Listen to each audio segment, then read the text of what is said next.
গীতা পাঠের ষষ্ঠম অধ্যায়ে বিজ্ঞান যোগে ২ নম্বর শ্লোক। হরে কৃষ্ণ।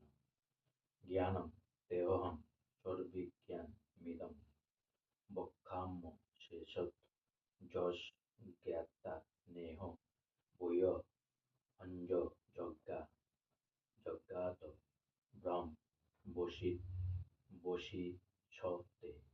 জ্ঞানম মানে জ্ঞানের কথা, তে মানে তোমাকে, অহম মানে আমি, সে মানে স্ববিজ্ঞানম মানে বিজ্ঞান সম্মোহিত, ইদম এই, বক্ষ্যামি মানে আমি বলবো, অশেষত পূর্ণরূপ, যৎ মানে যা, জ্ঞাতা মানে জেনে, ন মানে না, ইহ মানে এই জগতে, ভুই মানে পুনরায়, অন্যত মানে আর কিছু, জ্ঞাতব্যম মানে জানবার, অবশিষ্যতে বাকি থাকে।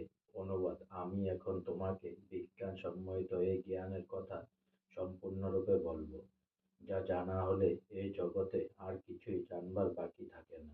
তাৎপর্য: পূর্ণ জ্ঞান বলতে প্রপঞ্চময় জগৎ এ পশ্চাতে চেতন উভয়ের উৎস সম্পর্কিত জ্ঞানকে বোঝায়।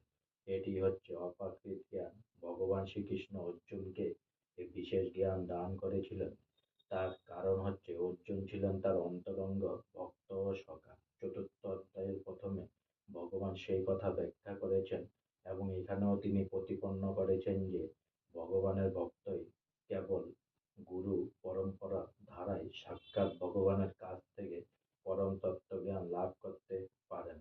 তাই যথার্থ বুদ্ধিমত্তা সহকারে সমস্ত জ্ঞানের উৎসকে জানবার প্রয়াসী হতে হয়, যিনি হচ্ছেন সমস্ত কারণের কারণ এবং সমস্ত যোগ সাধনার ধ্যানের একমাত্র বিষয়বস্তু।